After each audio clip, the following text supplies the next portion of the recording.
Hello everyone, welcome back to my channel Sonu special.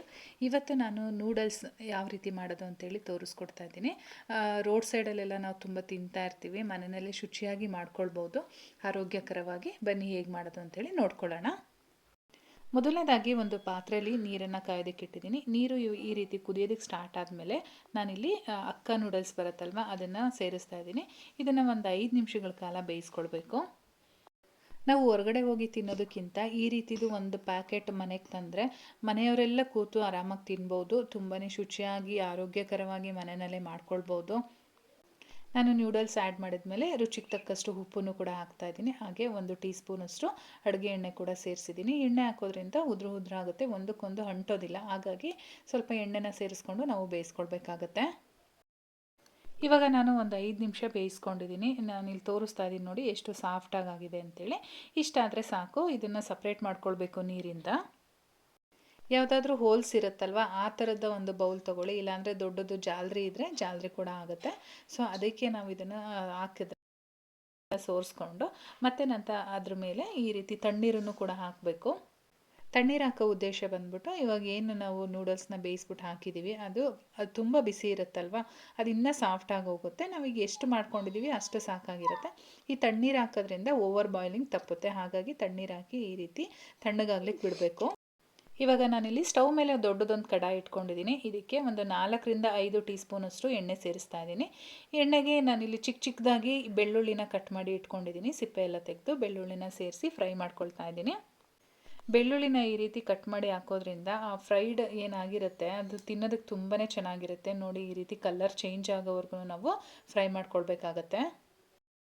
ನಂತರ ನಾನಿಲ್ಲಿ ಸಣ್ಣಗೆ ಹೆಚ್ಚಿರ್ತಕ್ಕಂಥ ಹಸಿಮೆಣ್ಸಿನ್ಕಾಯಿ ಹಾಗೆ ಒಂದು 2 ಮೀಡಿಯಮ್ ಸೈಜ್ ಈರುಳ್ಳಿನ ಕಟ್ ಮಾಡಿ ಇಟ್ಕೊಂಡಿದ್ದೆ. ಈರುಳ್ಳಿನೂ ಕೂಡ ಸೇರಿಸ್ಕೊಂಡಿದ್ದೀನಿ. ಎಲ್ಲದೂ ಕೂಡ ನೀಟಾಗಿ ಫ್ರೈ ಆಗಬೇಕು. ಹಸಿಮೆಣ್ಸಿನ್ಕಾಯಿ ಬಂದ್ಬಿಟ್ಟು ನೀವು ಖಾರ ನೋಡಿ ಸೇರಿಸ್ಕೊಡಿ. ತುಂಬ ಸ್ಪೈಸಿ ಆಗಿರಬೇಕು ಅಂತ ಅಂದರೆ ಸ್ವಲ್ಪ ಜಾಸ್ತಿ ಹಾಕ್ಬೋದು. ಈರುಳ್ಳಿ ಸಾಫ್ಟ್ ಆದಮೇಲೆ ನಾನಿಲ್ಲಿ ವೆಜಿಟೇಬಲ್ಸ್ ಆ್ಯಡ್ ಮಾಡ್ತಾ ಇದ್ದೀನಿ.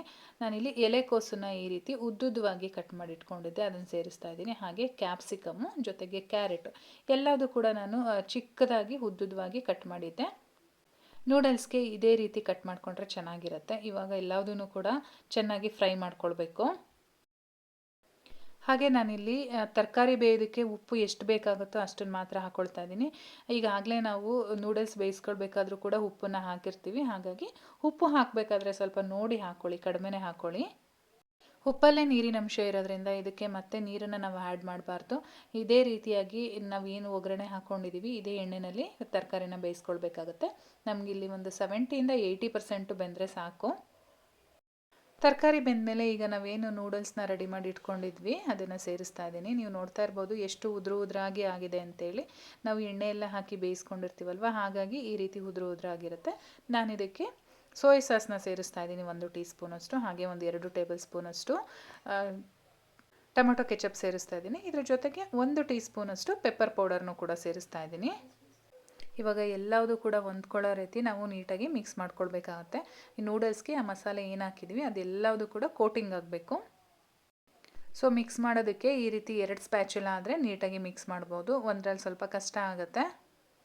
ಸೊ ಇವಾಗ ನೂಡಲ್ಸ್ ರೆಡಿಯಾಗಿದೆ. ನೋಡಿದ್ರಿ ಅಲ್ವಾ ಎಷ್ಟು ಈಸಿಯಾಗಿ ಮಾಡ್ಕೊಳ್ಬೋದು ಮನೆಯಲ್ಲೇ ಶುಚಿಯಾಗಿ ಅಂತ. ಈ ವಿಡಿಯೋ ಇಷ್ಟ ಆಗಿದ್ರೆ ಲೈಕ್ ಮಾಡಿ, ಕಮೆಂಟ್ ಮಾಡಿ ಹೇಗೆ ಬಂದಿದೆ ಅಂತ ಹೇಳಿ.